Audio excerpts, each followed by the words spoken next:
Okay, we're ready? Hi, everybody. Hello. Hi, Facebook land. Okay, as we said, the new topic is, what's it called again, Shira? Great personality of the Torah.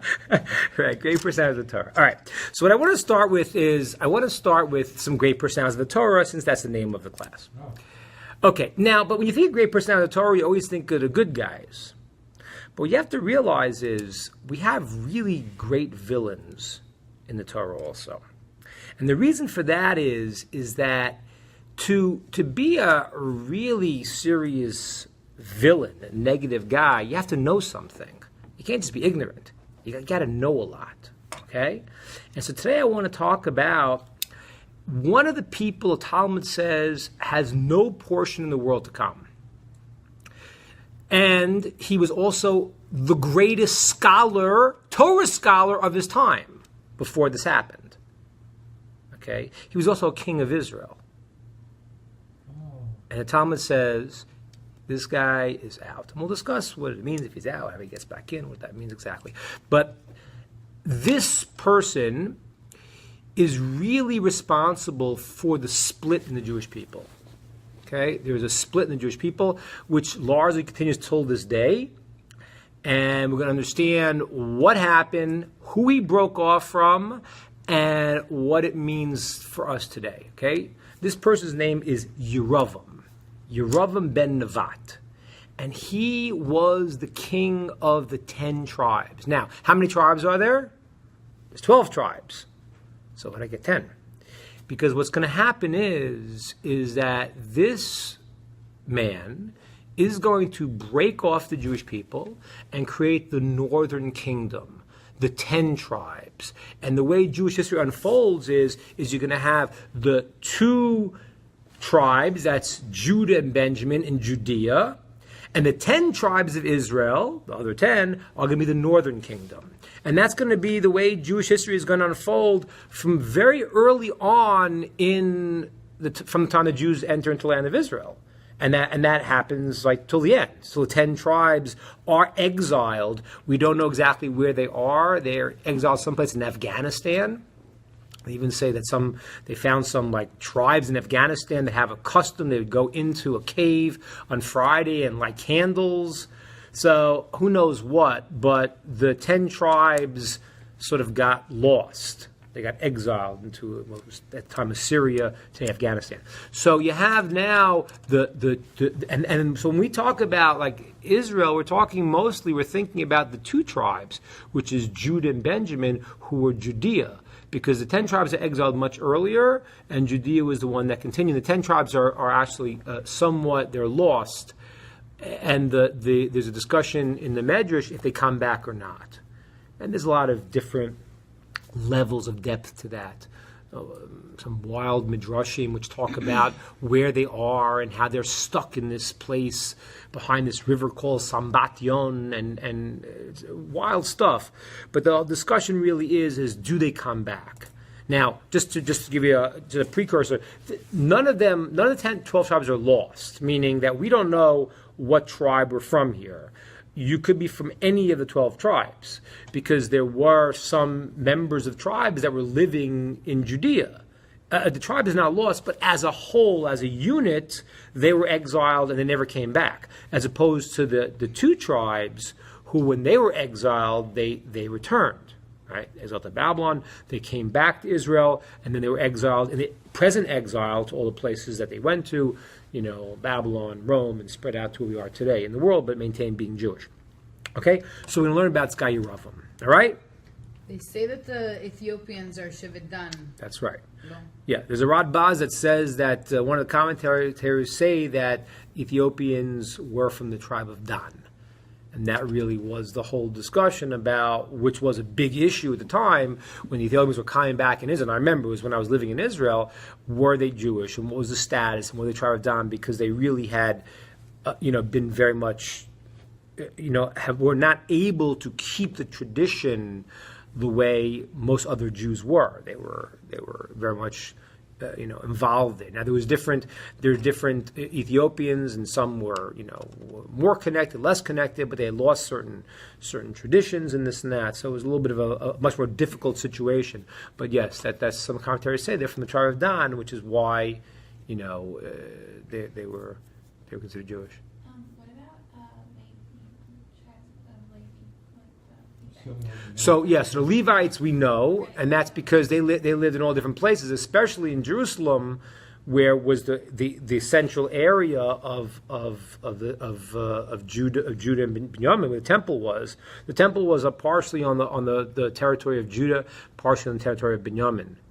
And so the Levites were doing the service in the temple. So they were certainly in Jerusalem. So Levites were because they were, as opposed to all other tribes, they really didn't have their own space. They were spread out throughout the land. They had 48 cities, 42 that were theirs, and then 6 other ones. So they had those cities they lived in, but they were spread out throughout all of the land because they're supposed to be the Torah teachers for people. So it's just some of them were lost. Yeah.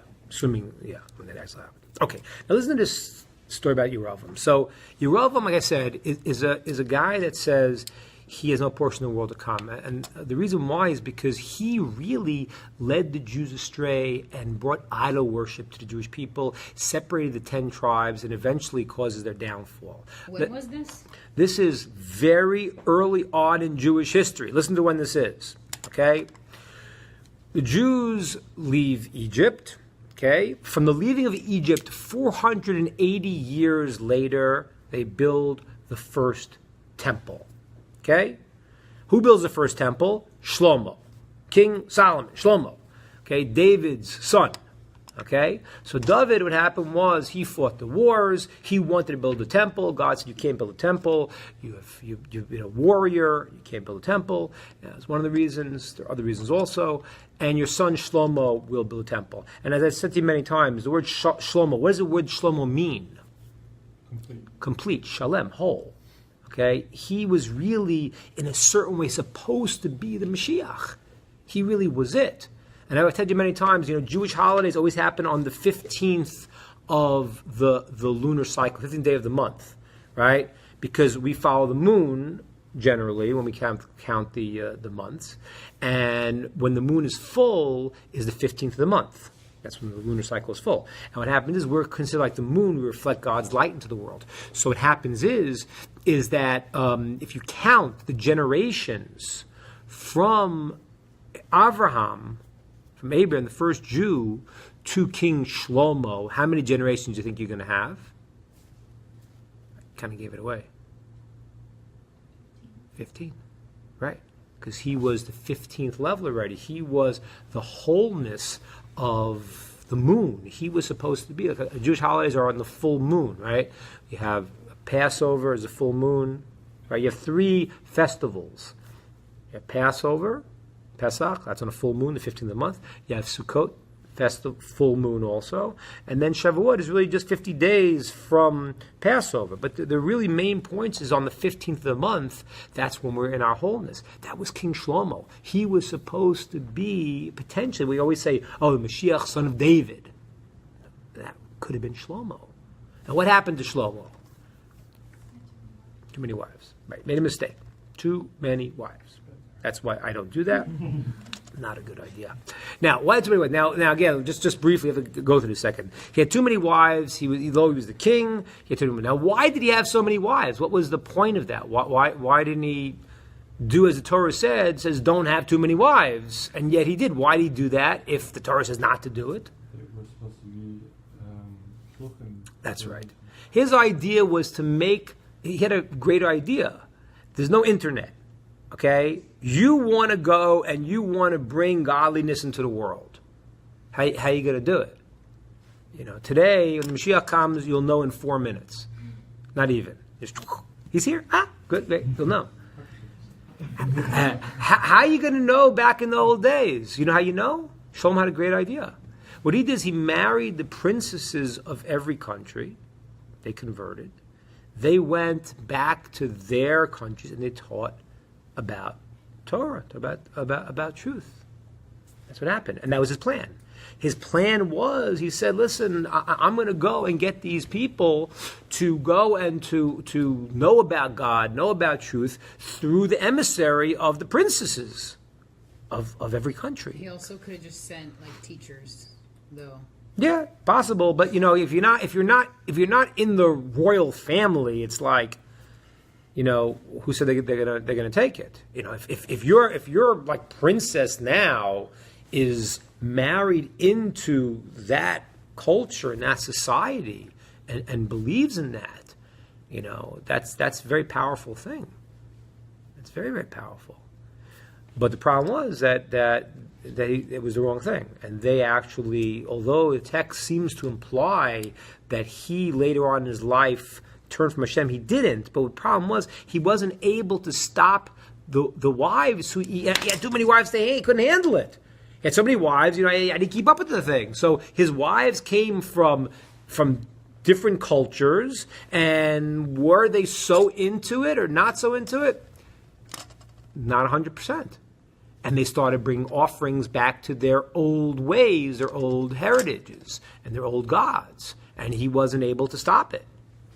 So that was the main reason that Shlomo is not going to end up being successful in what he did. But you got to realize, the 40 years that King Shlomo was the king was considered like messianic times. That was the best time. You always refer to every man was underneath his vine, right, underneath his fig tree. That's what the verse says. And that's because it really was the ultimate time.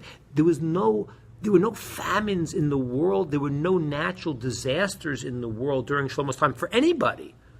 The whole world was living on a different plane during this time. And everyone understood that, wow, there's something amazing happening. And as Jews, it's hard to imagine because we've been now for so long downtrodden.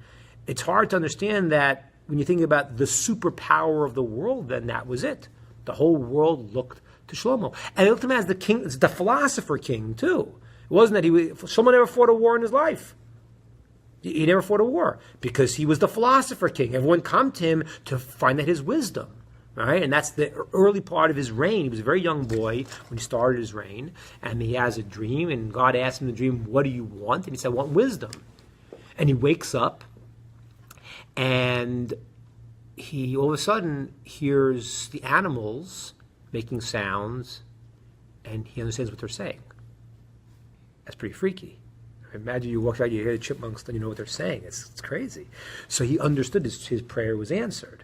And he had this tremendous wisdom, and the whole world came to seek his wisdom. Okay? But I'm not going to get into Shlomo today. I'm going to get into Shlomo next time, because Shlomo is a wild story too, what happened to him.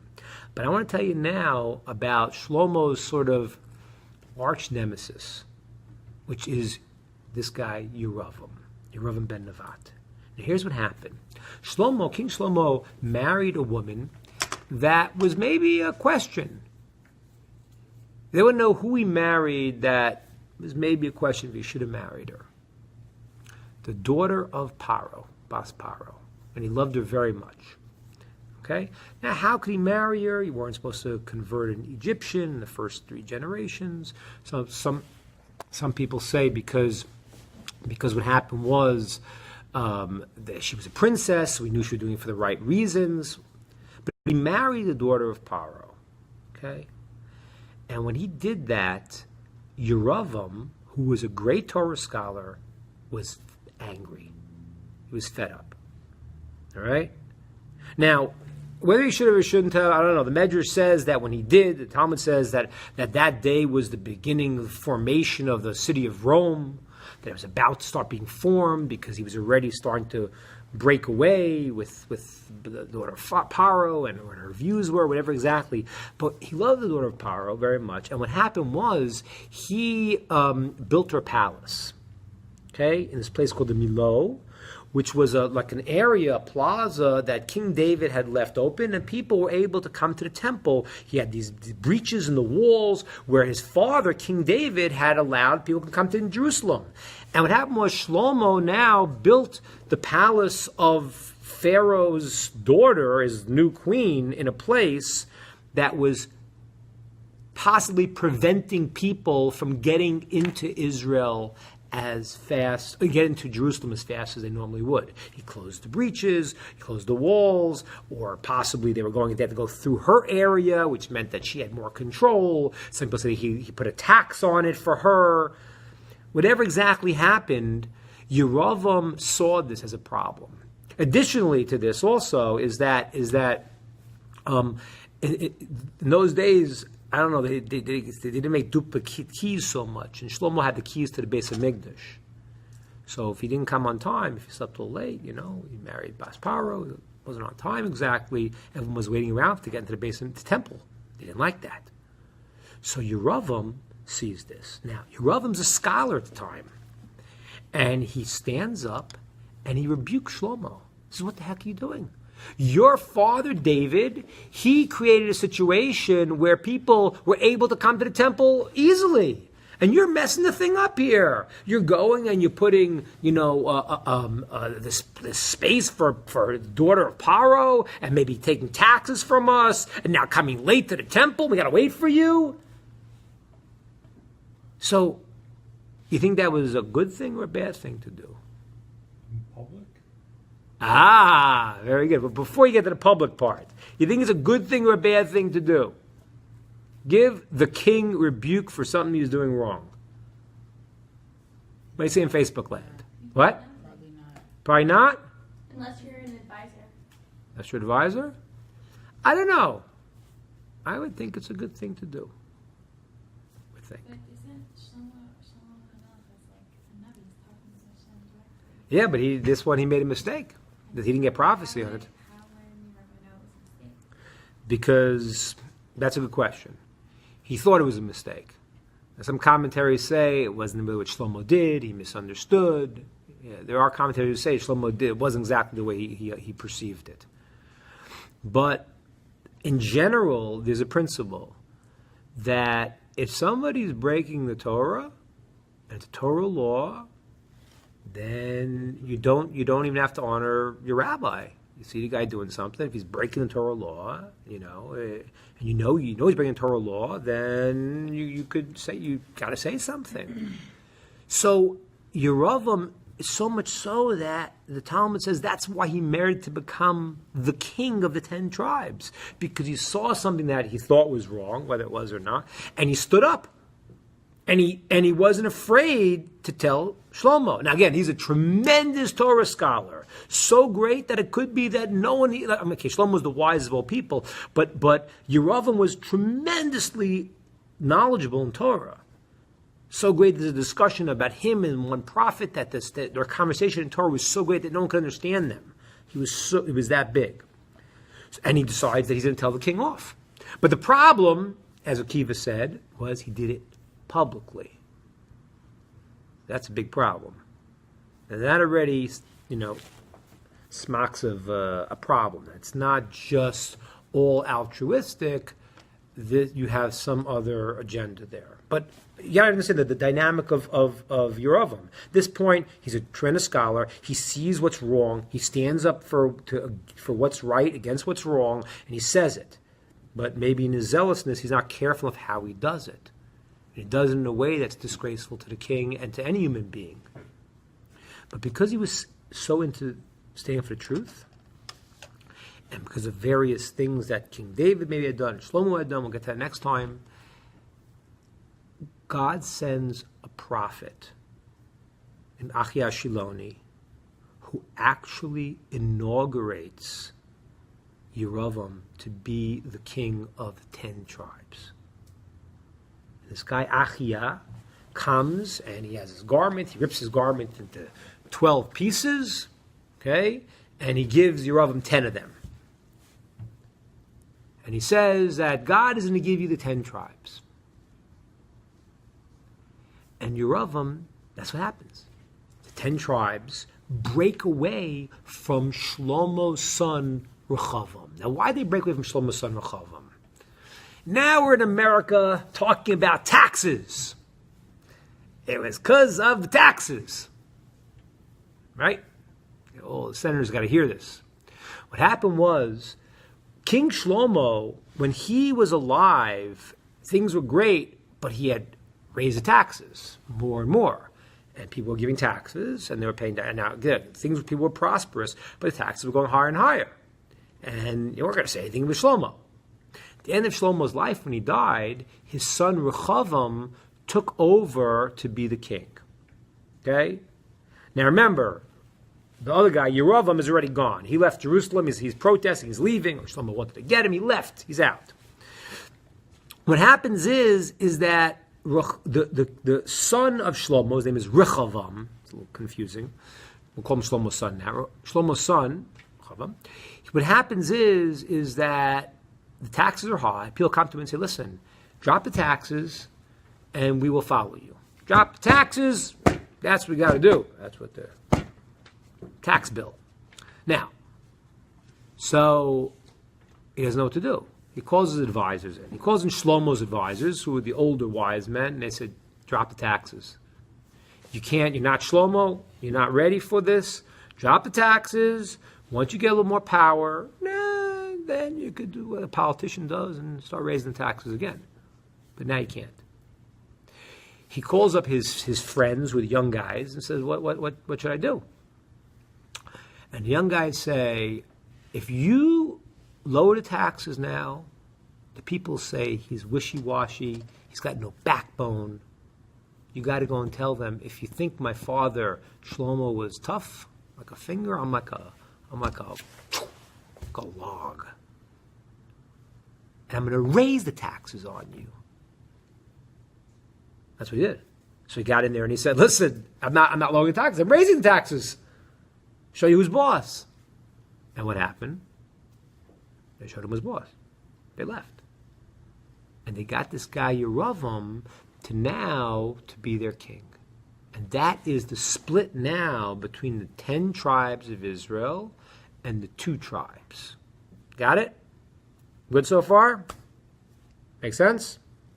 Okay. Questions, comments? That's what I said so far. How did the 2 tribes stay? So the 2 tribes, simply put, stayed. First of all, they are Yehuda, which is, the king is from Yehuda. And that was always like a point of contention. Before the king was Shaul was from Binyamin. The Binyaminites followed him. And David, when he became the king, first only the Judah people followed him because it was their tribe. So you had Judah, and then you had Binyamin, who were in the temple area. So since they shared the temple area, they were around Jerusalem, so they were there. It was their people. Okay, good. Any other questions we got before we go on? Weren't they kicked out, the 10? I don't remember them leaving. I remember them being kicked out. No, they're going to be kicked. They're going to be exiled. You mean later on? They're going to be right now. I'm before that. You're thinking about the exile of the 10 tribes. I'm talking about how they became 10 tribes instead of 12 tribes. So confusing. Rechavam was the Yehuda one, right? Yeah. And Yerevam was Israel. Right? That's right. Very good. Okay, that's what I heard. Good.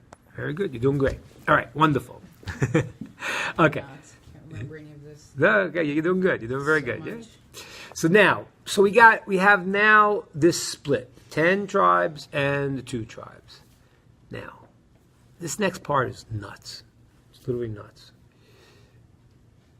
Yeravam, I told you, is a great scholar. He stood up for truth. He gets up to the area of his 10 tribes, and he says to himself, you know what, I got a problem on my hands. What's going to happen is soon we're going to have the 3 festivals.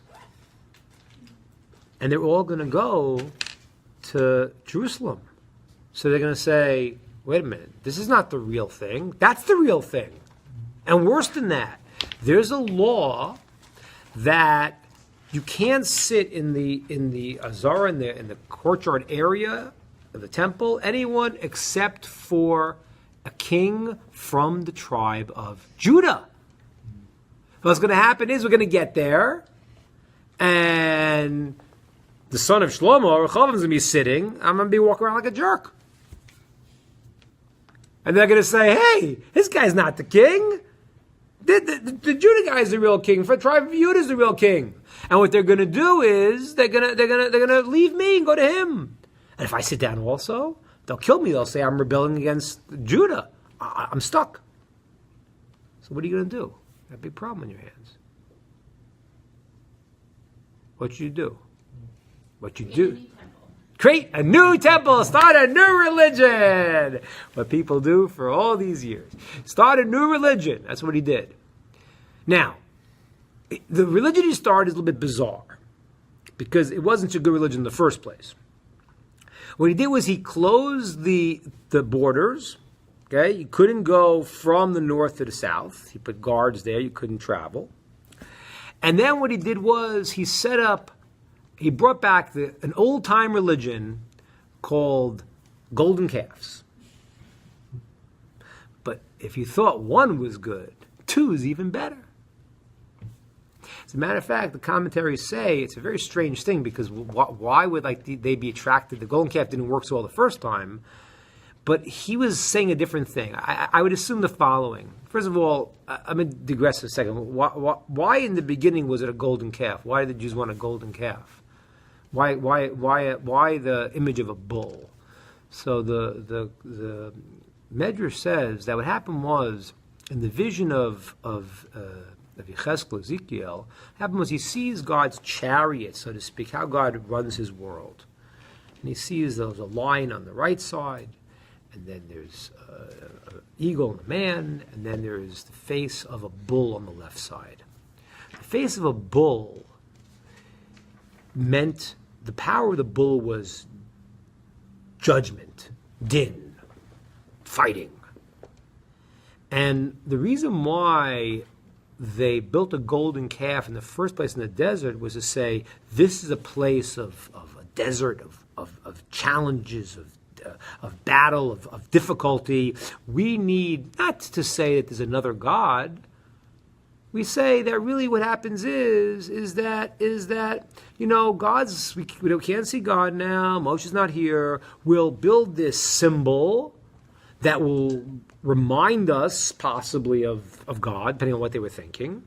And it'll be the idea of God running the world from the side of strength and power. So some commentators explain the reason why they took the idea of the bull, of that, was because they wanted the idea of the left side, which is the side of control and power. They needed that trait. And they figured, okay, that's going to be part of God's chariot. So much so the Medrash says that they saw how I run the world, and then they tried to cut off part of the way I run the world.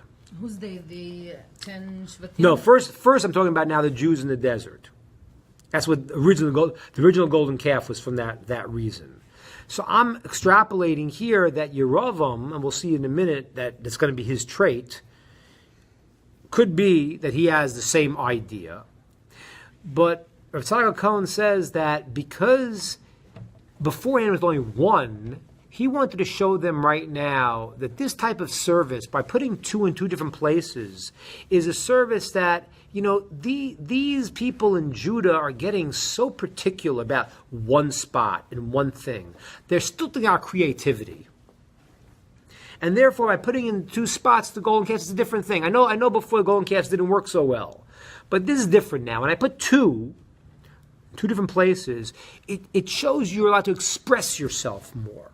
You're not locked into one spot. It's much more creativity-based, as opposed to the people in Jerusalem, you got to go one spot. We don't like that anymore.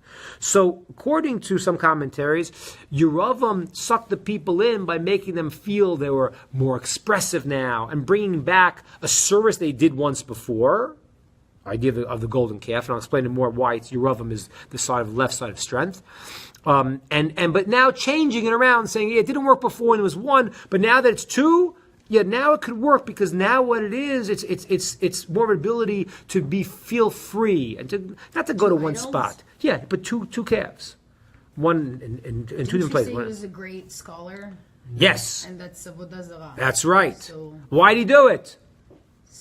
doesn't sound like he's that good a scholar. Well, maybe he's a good scholar, but why'd he do it? 0 to 60, Yeah. From being total tzaddik to. But what was the reason? I said the reason already. Power. People like that. Yeah. But Yeah. Didn't you say that God sent a prophet? Yeah. Because Terah was full. That's- What's that about? That means that he could have been a proper leader. And some commentaries say, listen to this amazing thing, Because you all said right. He was a scholar. Why did he do this? Well, the answer is power, jealousy. Okay, we've talked many times, and I told you last week. I said there are 3 traits that take a person out of the world: the pursuit of honor, jealousy, and a unbridled desire. No, the first one doesn't sound bad though. What, jealousy? Honor. Pursuing honor. A guy who's like stuck on honor. Haman. What's the whole story? One Jew doesn't bow down to him. He says, my whole world means nothing to me. He's got every people bowing down to him. One guy doesn't bow down. It's worth nothing? Like Trump, kind of. We're keeping politics away from this discussion. So now, but Yeravam, there's a lot of jealousy. Maybe some acts of honor too. Listen, I'm going to get there. I'm going to be second fiddle. I can't handle that. His one for power, control, that drove him, and he actually. It's crazy to think that a person could go this far, but that's how far he went. So much so that later on in his life, the Talmud says that at one point God grabbed him, so to speak, by his clothes. His clothes mean like your clothes is like, here's the person, and I have the traits that adorn me. He grabbed them by his own traits and said, hey, listen, you kind of not been doing so good, but I'm going to give you a chance to get out of this. And he says, if you now change and you return and you repent, you and me and the son of David will stroll in the Garden of Eden together. Not a bad offer, right? Wow. You, me, and David? Wow. God, David, and top 3? Wow. Top 2 with God. So what did Yeravam say to God? He gets to go first. Who's first? Who's first? What does that mean? David's before. Is David first or am I first? Who's number 1? God says, David's number 1. You're great. You're going to be the second greatest person in the whole world. But David's number 1. So he said, if that's the case, I'm not going. That's how bad this trait got. And this is an amazing thing. There's a guy who's a scholar, and this is what you have to understand. This is one of the amazing things. It says that, it's fascinating, in the Torah, you don't really have commandments about the traits. You have commandments on actions, not on traits. It's a very famous question. Why not have commandments on the traits? The traits are the most important thing.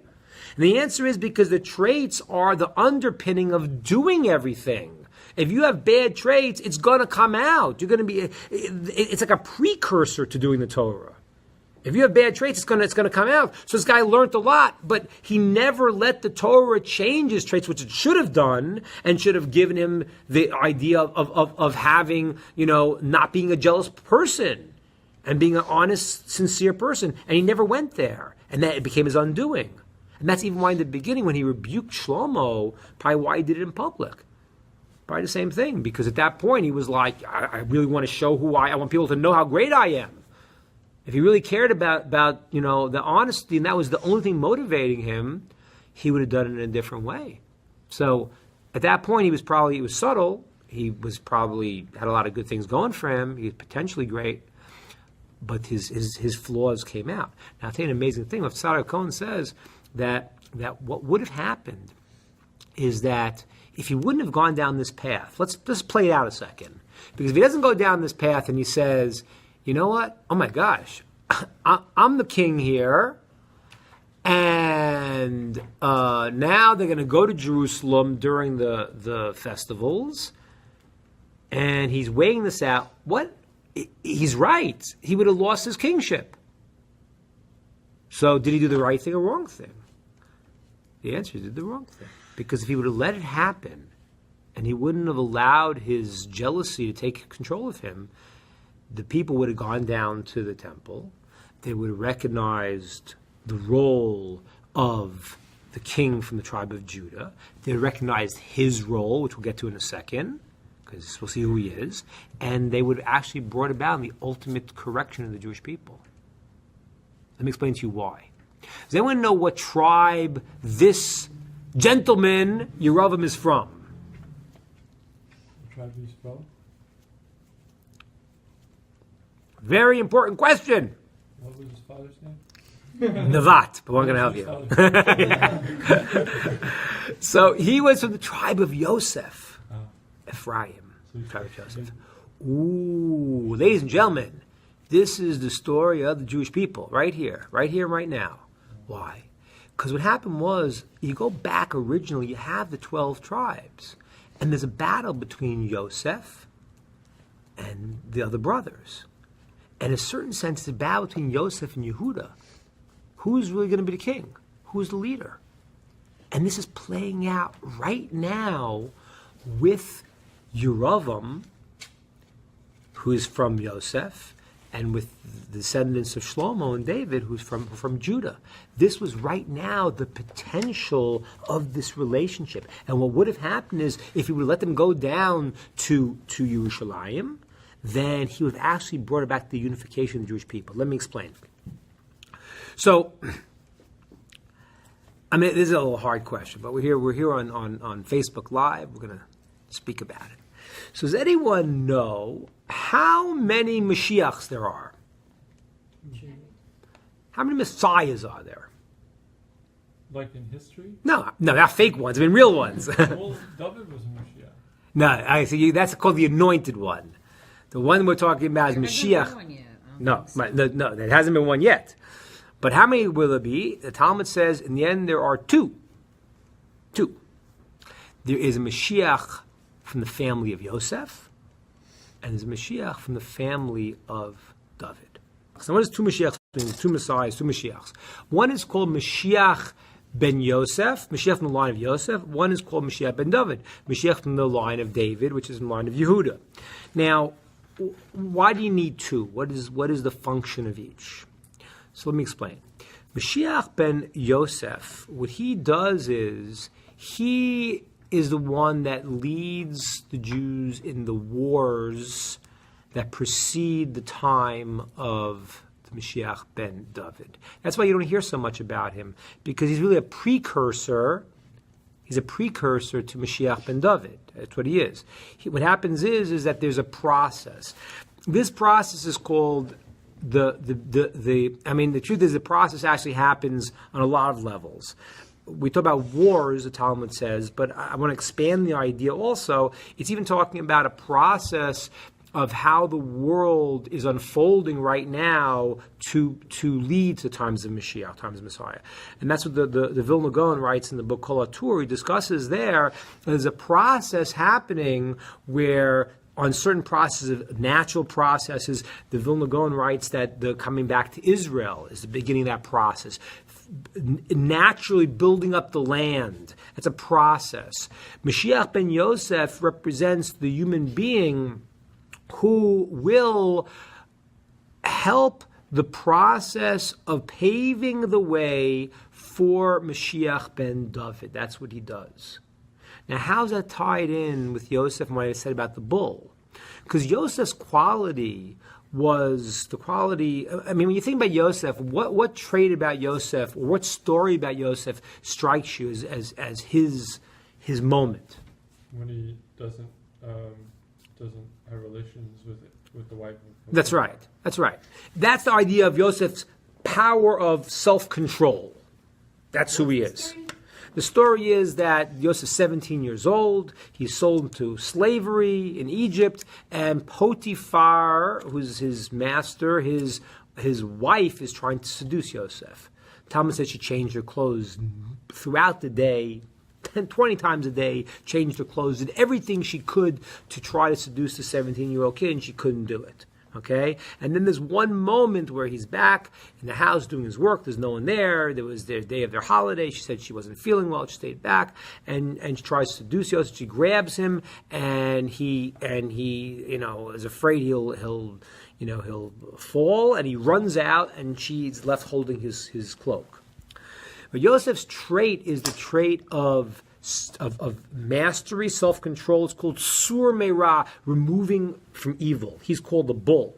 He's kvish yetzer. He's controlling that negativity. Okay, he is very separated from falling to desire, and that makes sense why the Mashiach from the line of Yosef is the one who removes negativity in the world. That's what he's doing. The idea of him fighting the wars means that he will not end up being the Mashiach that we refer to in the text, but he is the one who is the human being who will help usher in that time by helping to remove the negative things in the world, because he's about the self-control. He doesn't fall to desire. He masters his desire. That's Yosef. And he paves the way for Mashiach ben David. And that's really why that if Yeravam would have actually said, you know what, I'm stuck. They want to go to Jerusalem, and that's what they should do. Then he would have come to his own greatness, because the Jews would have come to Jerusalem. They would have realized that the line of Judah is the line of Mashiach ben David, and Yeravam has a place in the line of being Mashiach ben Yosef, being from the tribe of Yosef, and they would have united. He would have brought the Jewish people together if he would have actually succeeded in not falling to his own haughtiness and his own power control. Now, let me explain this a little bit more to the system a little more deeply. There are two main Yetzer Haras. There's two main aspects of negativity that exist in the world, and they are really almost parallel opposites to each other. Okay? There are people who are motivated by desire, pleasure. Okay? Now, those kind of people usually, they're like fun to be with. They're like the life of the party. They're like, pleasure seekers, that's what they are. And there are people who don't get into the pleasure thing. They like control. I'll give you an example. 2 presidents. Okay? Now we're in Facebook class, I don't know. So the 2 presidents that I could exemplify this, and tell me which one people like more. One of them is a while back. Both of you might not remember. Already, it's a long time. Bill Clinton and Richard Nixon. Now, Bill Clinton was a person who was definitely motivated by his desires. Everyone liked Bill Clinton. They cut him a lot of slack. Didn't impeach him. The party. I heard that the Clinton that we know is not the Clinton that you guys grew up with. Oh yeah. He was like a crazy party guy. Yeah, Bill Clinton was like, he walked into a room and everyone loved him. And that's what the Talmud says. The person who's into their desire that way, people he could be like the life of the party. Richard Nixon was into control and power, and people hated him for it. There are 2 main types of Yetzer Haras, 2 main types of desire in the world. One is the physical pleasure desire, and literally almost the polar opposite is the idea of anger, power, control. One's called Yetzer Hara Hatavi, of Taiva, and one is called Kasi, of anger, control. And they're really two parallel opposites. Now the same thing goes here in terms of on the positive side. On the positive side, Yosef and Judah and Yehuda really represented the flip side of these things. Yosef was a person who really controlled his desires.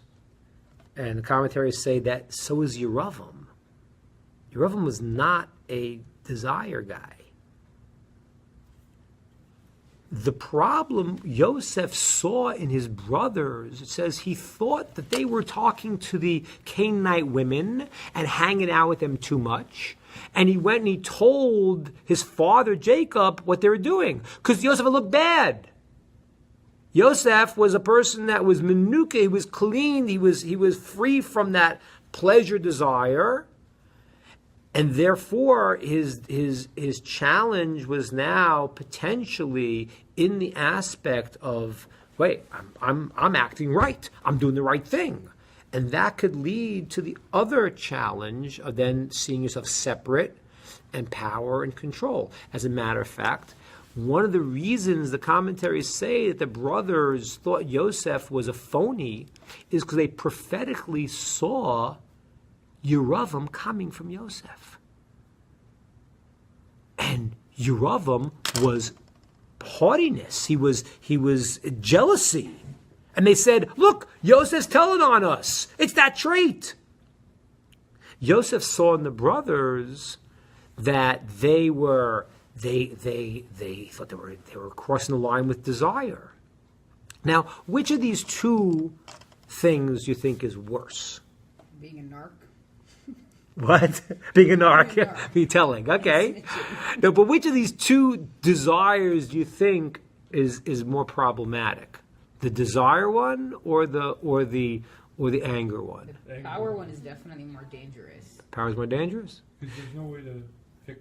There's a clean way to have fun. It's a lot harder to have a clean way to be mad. Okay. So you guys Cain say, killed Abel, right? what's that? Cain killed Abel, right? Yeah. So you say saying very good. Let me explain to you here. These two desires, they have completely different futures. The future of the desire for anger, control, it's even called idolatry, that's going to be removed from the world. But desire is not removed from the world, it's just purified. Talmud says, Lev basar, lev lahotzi basar. It becomes that, what it turns into, it becomes the desire for spirituality. And that's why desire is never removed from the world. Desire is just comes. It says there's a pasuk, a verse in the prophets. It says that a river, a spring will come out from the Temple Mount. Water always represents desire. Fire represents the anger. And the water will come out from the Temple Mount. The water, the desire will be purified.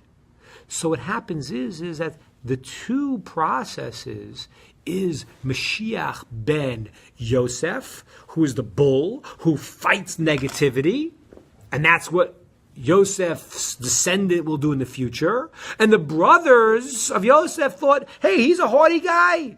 He's a narc, he's telling on us. That's what they thought. They said, listen, I could sense in him, he thinks he's such a hotshot. They misunderstood. He misunderstood them also. Because he thought that they were crossing the line with desire, which they weren't. But it seemed that way. They weren't as refined and masterful as he was in terms of the desire.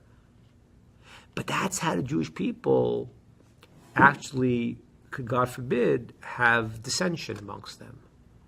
Because it's one nation. So if you think we're the same person, we're all one. If you think that I have this shortcoming, Yosef, you think I have this shortcoming, Yehuda, then you're really looking at it in yourself, because we're all interconnected. The split of Yosef and his brothers is that split. That's why Yosef can't relate. He thinks that, and they think, but exactly the opposite. He thinks they're in desire. They think he's in haughtiness. And what happens is this plays out historically. So much so, it's amazing. This is now, years later, the split of the Jewish people again. From the descendant of Yosef to the descendant of Yehuda. They split again. And that was the fall of Yeravam ben Nevat. Yeravam was a great, great, great scholar. And he was actually clean from desire. He mastered his desire, he really did. But he didn't master his power. And the power thing came back to bite him.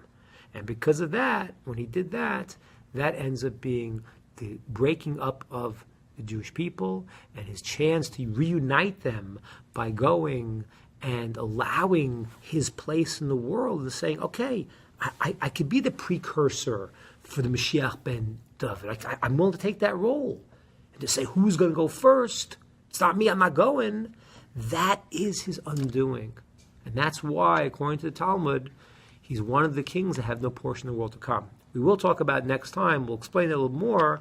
And hopefully, according to the great Darshei Rishumos, those who read the imprints, who say that still he's going to get into the world to come, we'll try to give that next time and see how that's going to be. But in the simple level, he's out because he let his power and jealousy control him.